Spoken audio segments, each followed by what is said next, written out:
This hangout is on air. Yay! That's nice. Yeah. All right. Okay, yay, let's start. Okay. So we are recording now. All right. Hello, my name is Bertie Shirley, and I am the introducer for our debate team. The topic we will debate today is service delivery for transition age youth and adults, empowerment versus care. We will conduct this debate in an informal format. I would like to begin by introducing the team members. We have Jessica Bowles as the summarizer and Kendall Perry as our researcher for both sides of the argument. Henrietta Hand as our illustrator and Ashley Formosa as our fielder. For centuries, people with disabilities have fought against irrational fears and harmful stereotypes.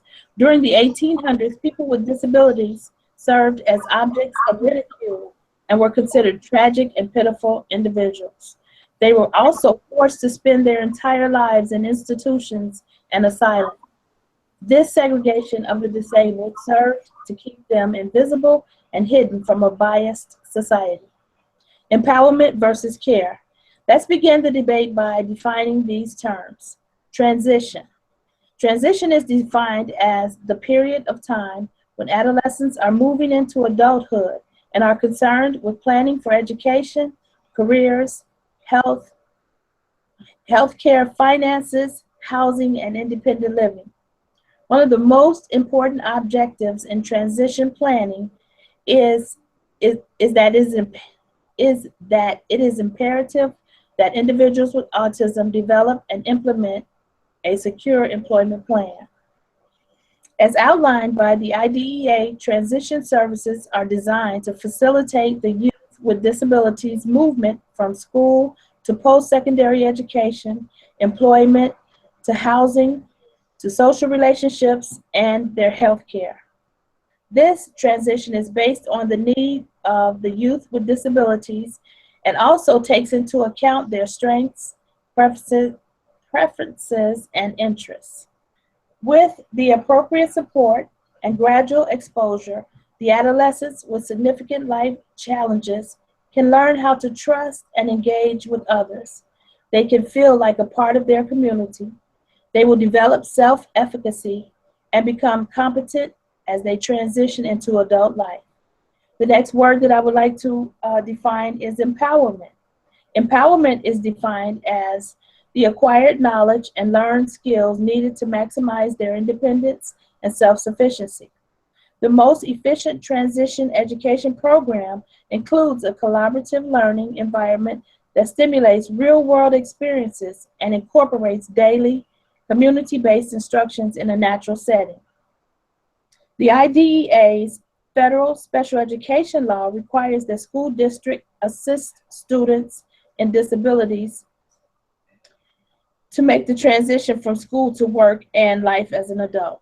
Agencies such as career centers and vocational rehabilitation are helpful in assessing the individual's strengths and preferences. It is important that individuals with autism have opportunities such as volunteering, internships, and job sampling to build their strengths and minimize their challenges before the work experience begins. The next word that I'd like to define is care. Care is defined as human services along with educational agencies convening interdisciplinary teams which work collaboratively with adolescents and their parents or caregivers. These teams then create comprehensive education, transition, care, or treatment plans for the individual with the disabilities. When the adolescent with autism is in need of more intensive care as an alternative of employment, they are sent to day programs or day treatment programs. These programs for individuals with autism are available through state-specific agencies, and families are often placed on waiting lists. The day treatment programs are in place for those individuals on the spectrum that may need the most intensive level of supervision and support. This type of program combines therapeutic treatment with daily skills and provides structured activities and specialized supports that will allow individuals on the spectrum to participate in non-employment related activities on site and in the community. And now Jessica will summarize for our debate. Take it away, Jessica. As previously stated by Vertice, we define empowerment as acquired knowledge and learned skills needed to maximize independence and self-sufficiency. With that definition in mind, and for the purpose of this debate, empowerment will include supported community employment, vocational rehabilitation services, and transitional services. These three topics intertwine and each utilize different but similar methods and concepts to give the individual with a disability the empowerment necessary to become as independent as possible. I will now continue on by briefly summarizing each topic before Kendall explains further the research found to support each of these empowering concepts. To start, supported employment refers to the use of a job coach or employment specialist to obtain employment within the community. Supported employment increases independence by taking individuals with disabilities out of the traditional segregated setting of a workshop or day service and providing an environment in which the individual is integrated into the community for work, increasing the socialization between that individual and other typically developing people. Kendall will now discuss the research found in support of supported employment.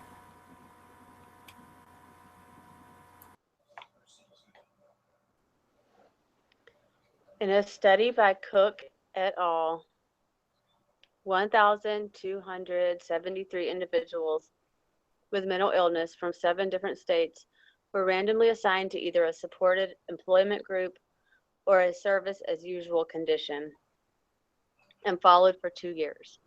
The participants were interviewed every 6 months.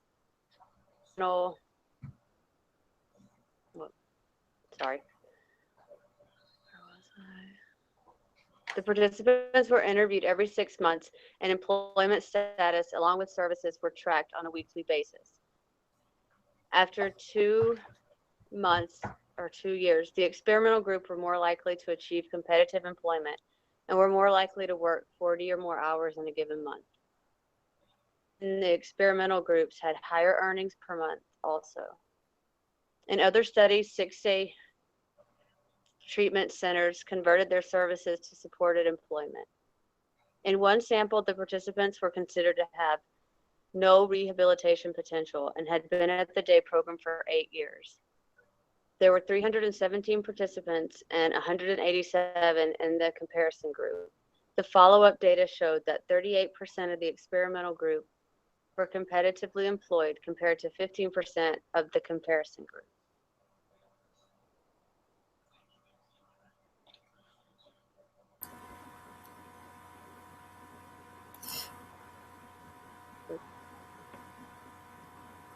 Furthermore, as stated by Vertice, transitional services are defined as the period of time when adolescents are moving into adulthood and are concerned with planning for education, careers, healthcare, financial benefits, housing, and independent living. With that in mind, the goal of transitional services is to educate and empower the individual and their team with making the best plan for that individual's future post-school, which will promote independence and focus on that person's goals and interests. Kendall will now discuss research in support of transitional services.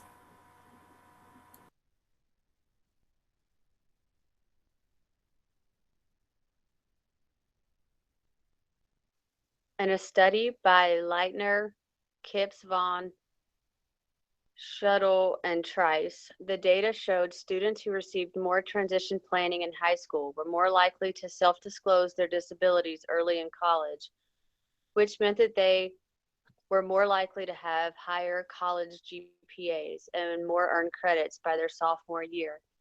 Earning a college degree leads to more job opportunity and higher wages earned. That's all I got for that. Finally, vocational rehabilitation is a process in which a counselor known as a VR counselor, will work with a team, the individual wanting employment, their employment specialist or job coach, and whatever other team members necessary, which could be parents, guardians, close mentor, paid staff, etc., to come up with an employment goal. The VR counselor will then provide professional counseling to overcome potential barriers that individual might come across while searching for or training in community employment. VR is an empowering tool for individuals with disabilities that wish to gain employment based on their services. Kendall will now discuss research found on vocational rehabilitation.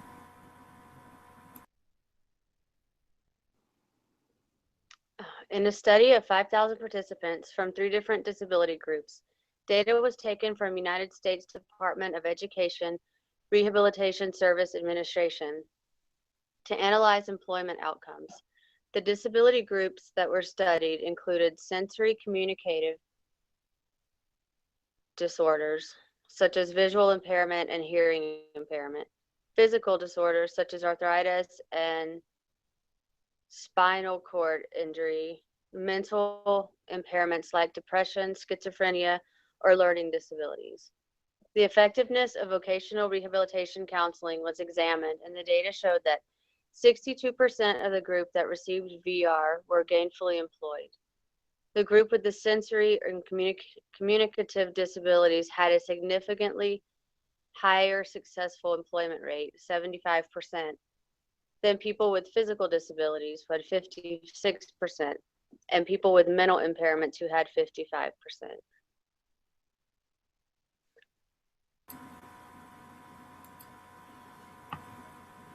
Okay, so CARE, as defined in the introduction by Vertice, is considered as human services along with educational agencies convening interdisciplinary teams which work together collaboratively with adolescents and their parents or caregivers. These teams then create comprehensive education, transition, care, and treatment plans for the individual with a disability. In a nutshell, the team is there to support the individual and basically protect him or her from the negative stigma that comes from having a disability diagnosis by providing care. For the purpose of this debate, Team Care will represent the barriers of the costs of vocational rehabilitation, failed transitional services, and the negative outlook employers have on hiring individuals with disabilities. I will now continue on by briefly summarizing each topic before Kendall explains further the research found to support each of these caring concepts. To start, Social Security pays vocational rehabilitation agencies to provide these counseling and supported employment services. Basically, it costs federal dollars to provide VR counseling and supported services. The cost of VR services varies depending on the disability and the length of time that individual is receiving VR services. These costs also vary depending on the state, as each state has their own budget for VR services. For example, from 2013, California spent $525,123,818 between federal dollars and state funding, serving 72,030 people, while Michigan spent $119,032,502 dollars in 2014 between federal and state funding, serving 34,435 people, based on Florida Legislature's Office of Program Policy Analysis and Government Accountability VR memo from January 5th, 2015. Kendall will now discuss more research on why VR costs would support Team Care.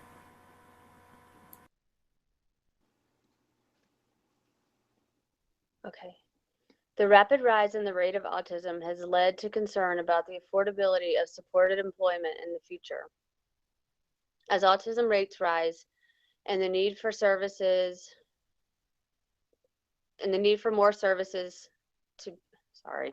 as autism rates rise and more need services to be independent and retain employment, costs rise as well. in a study of the database of the Rehabilitation Services Administration by Samara and Cohen, the cost and the effects of vocational rehabilitation were analyzed. From 2002 to 2006, 11,569 individuals who received VR services were chosen for the study. For this study, the term successfully employed was defined as a case being closed because an employment outcome within an integrated setting had been obtained. All other reasons for closure were coded as unsuccessfully employed. In 2002, 1,534 people with autism received VR services, and by 2006, that amount increased to 121%. The study showed that for every extra dollar earned by individuals with autism, it cost VR $26.74.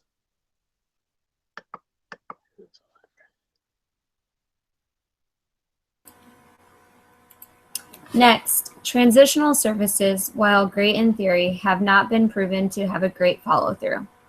As stated previously, transitional services are formed so all members of that individual's team are present and on the same page to empower that person's independence. With that being said, it can oftentimes be difficult for all team members to follow through with their specific duties.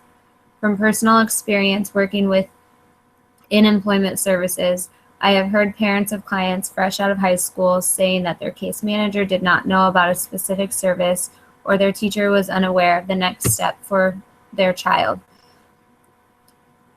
Many failed attempts at transitional services have been documented. Kendall will now discuss failed transitional services in further detail.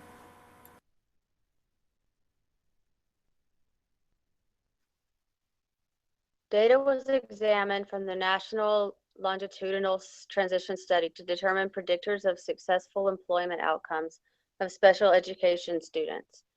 2,000 students were followed for 4 years, and the data showed that some of the predictors included career awareness training, computer skills, and having a job while still in high school, but receiving vocational services in high school and transition planning during high school had no association with competitive employment.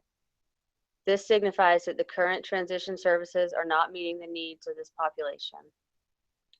Other data from this study, which included parental interviews, showed that 23.5% of parents rate transition services as not useful at all, and 48.4% stated it was only somewhat useful.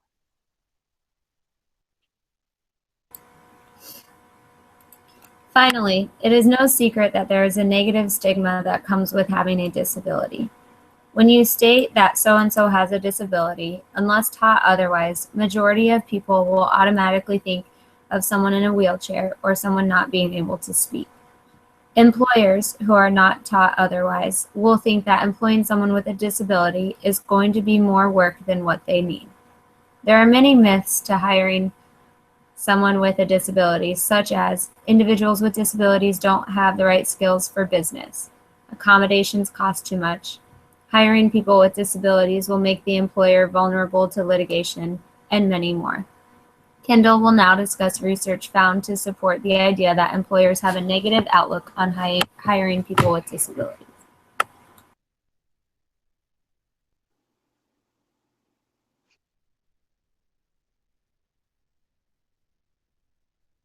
Sorry, I got a phone call.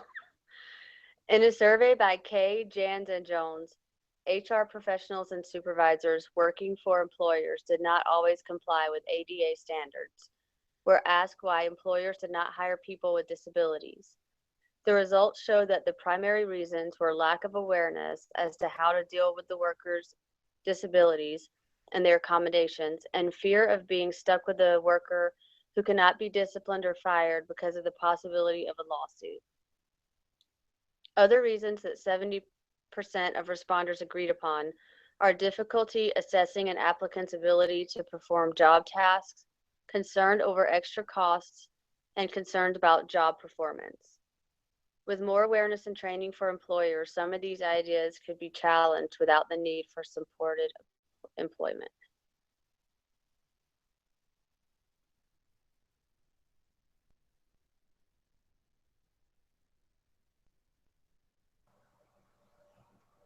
I suppose next up we'll have illustrations by Henrietta Hand.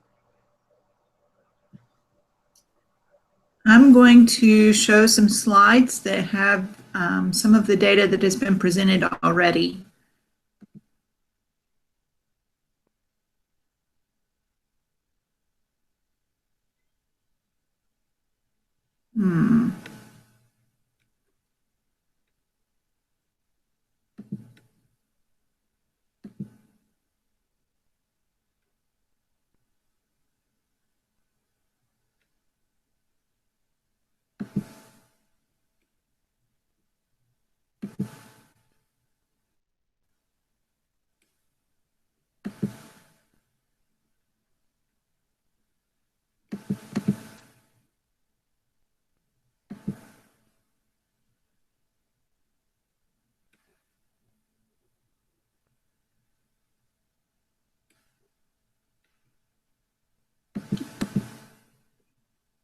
Henrietta, are you using that little, like, the green screen share? Yeah, Logo? I just, There you go. It was can on. you see it? Okay.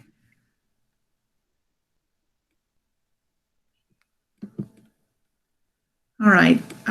This graph shows the organizational placement of vocational rehab programs in different states. Several of the slides I'll show will show you information from these states. So as you can see, some rehab programs fall under the Department of Rehabilitation. Some have vocational rehabilitation divisions and agencies, Department of Human Services. So also the organizational placement of these services range from education to health and human service and workforce agencies.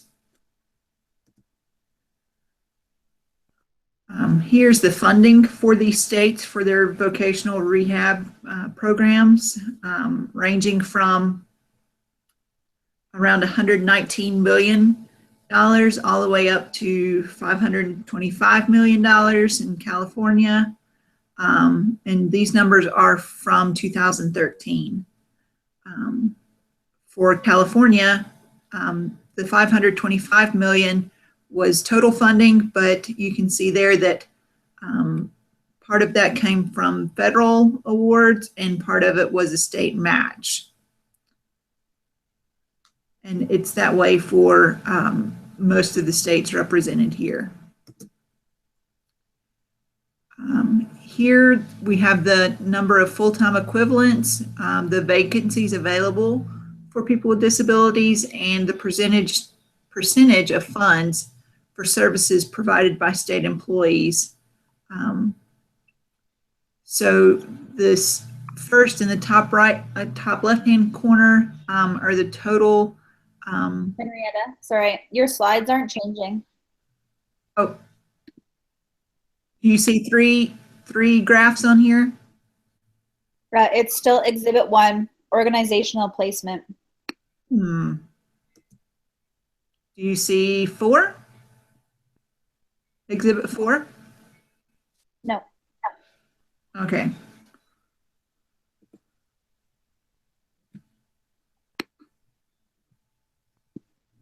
Yeah, Exhibit 2? Yep, but mine shows Exhibit 1 again. Okay. Okay, is it still Exhibit 2? Yeah. Okay. Exhibit 3? Yep. Do you see my bar on the side with all of the slides? Yeah. Okay, so I'll have to do, oh, I know what's wrong. Maybe if there's, like, when you turn on mirroring or whatever. Now do you see Exhibit 3? Yep. Okay. Did it change to Exhibit 4? No. Okay. No. I'm going to have to go out each time and then Okay. It's on 4 now. Yeah, so whenever I try to do it from a slideshow, it's not progressing. So I'll have to go out for each slide and then expand it for each one.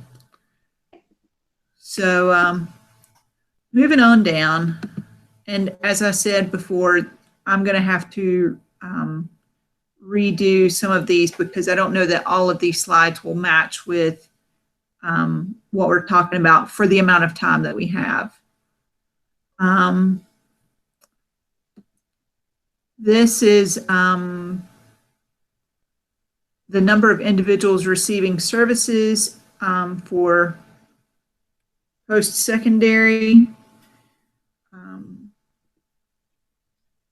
education training, a range of numbers from just over 1,000 in Ohio to about 14,000 in California.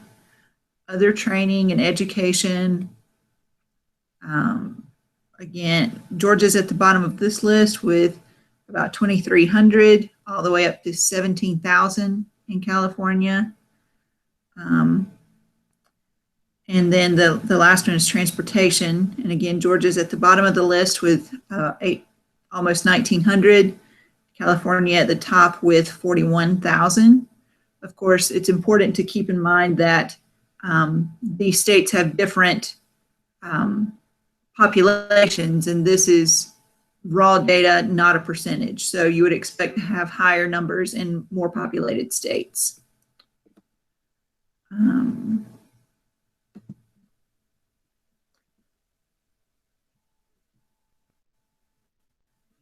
So this graph is when we're talking about voc rehab.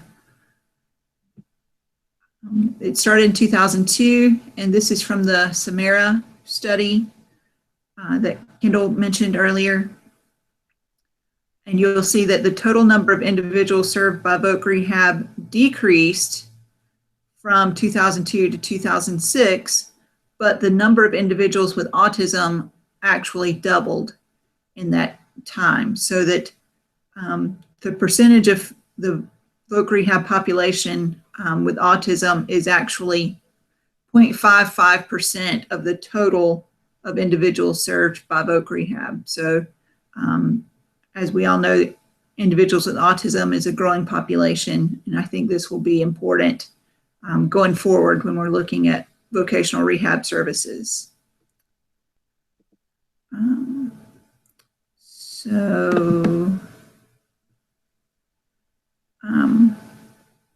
I have more slides, but I think that's the end for right now, and I'll get these revisited. Okay. Next, we will have a presentation from our fielder, Ashley Formosa. Take it away, Ashley. Okay, so now we're just going to go over some frequently asked questions regarding our topic. So the first one is, what legal examples are there related to this debate? So legal issues surrounding care may focus on the government's red tape, which proved detrimental to the overall growth and opportunities provided to those with ASD.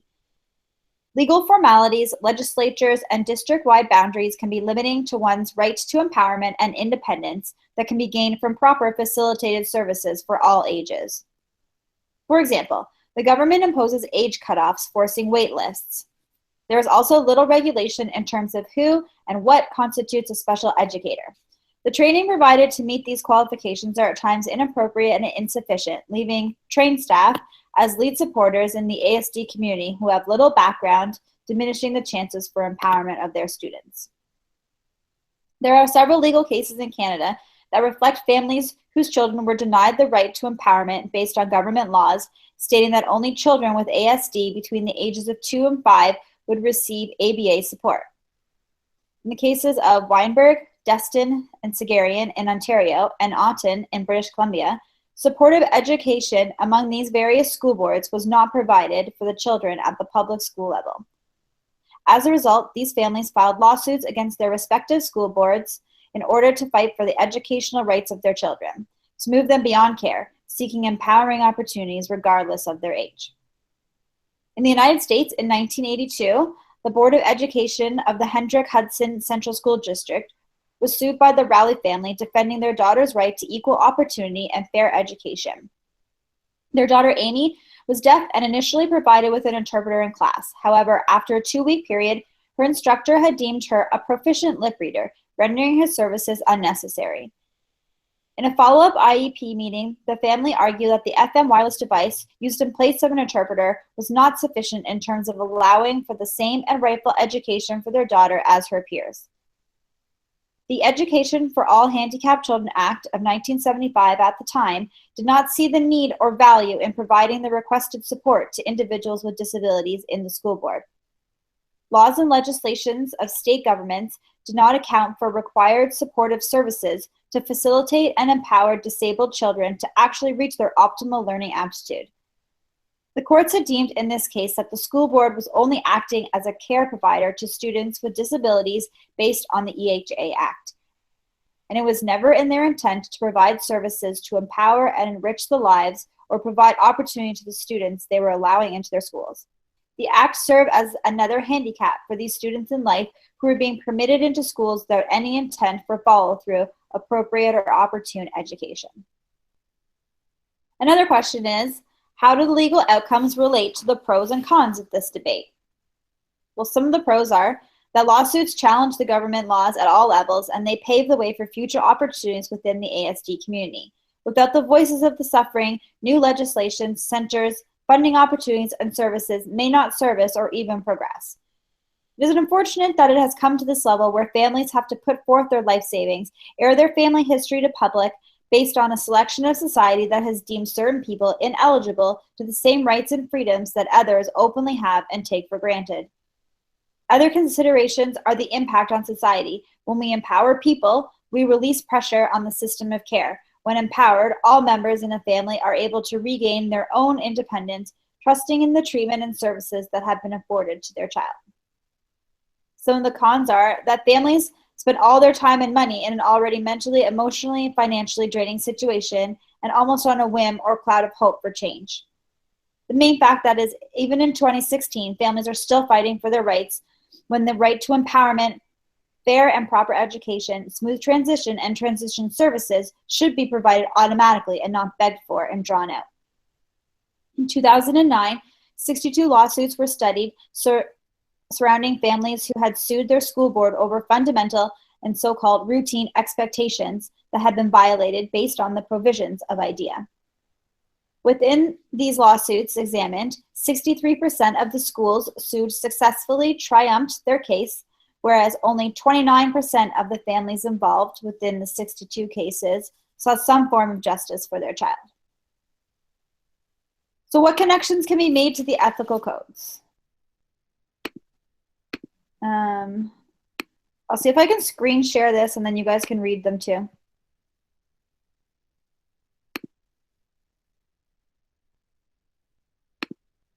I'll just do one and then whoever wants to chime in. So one ethical code 1.05, professional and scientific relationships. Students in the school board have been discriminated against because of their disabilities. There's evidence to show that schools have not provided equal opportunity to students in need. Post-secondary, we see adults who have been discriminated against by their employees and employers. I'll go. 2.05, rights and prerogatives of clients. Client/student rights have not always been held in regard. Families are left in the lurch, adults left without hope or plans. However, on the flip side, we have seen situations such as vocational rehabilitation services, where providers are supportive and clients' rights are made paramount. 2.09, treatment and intervention efficacy. There is a historical evidence which indicates the best interest of clients has not always been at the forefront. In the case of Raleigh, her sign language instructor did not act in her best interest. He did not provide her with the most effective treatment opportunities. The consequences to abandon her voice, abandia, I don't know, my print is not good. I'll read it better, and impede her ability to learn were not considered.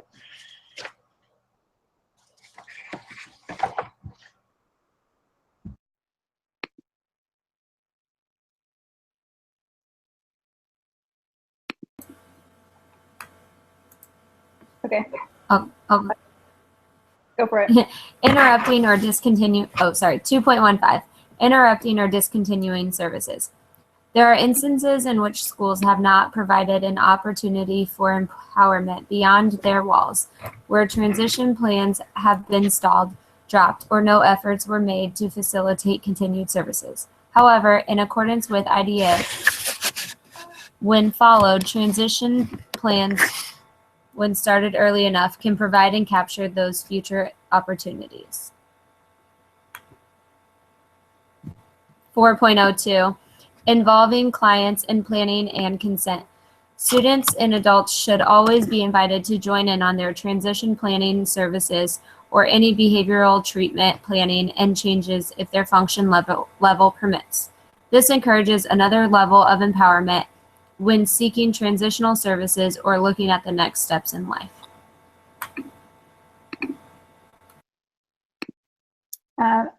So these are the additional questions that I came up with. I don't know if you agree with them or if you want to revise them. So I only answered one. What do you think are some of the implications of employers not hiring people with disabilities? I don't know if you want that, but I answered. Employees may have the opinion that it is more beneficial in the end to not become educated and to not hire those with a disability based on their own preconceived notions of the needs of a person that with a disability may have. They are taking the choice for continued education and employment opportunity away from others based on their own fear, a fear which drives this vulnerable population into the arms of care and inopportunity. This in turn increases the cost of other services, placing a greater strain on society as a whole, and services such as like healthcare and insurance. And then two other questions I came up with were, how do you see the role of IDEA impacting transition services? Or what do you see as the biggest promoter of empowerment to those with ASD, and likewise the biggest proponent of care? Okay, so in conclusion, both empowerment targeted concepts and care targeted concepts are looking out for what they believe to be the individual with the disability's best interest. Based on our findings, empowerment more so promotes independence by providing services such as transitional services, community employment counseling through VR, and supported community employment through the use of job coaches. On the other hand, families have reported very negative experience with transition services. VR costs seem to be high, and employers often have a negative outlook on hiring people with disabilities. With that being said, Team Care would choose to protect our clients from the negatives, while Team Empowerment would promote independence in any way possible. We have thoroughly enjoyed learning about the different aspects and hope you all have taken away some new knowledge from our debate. Thank you.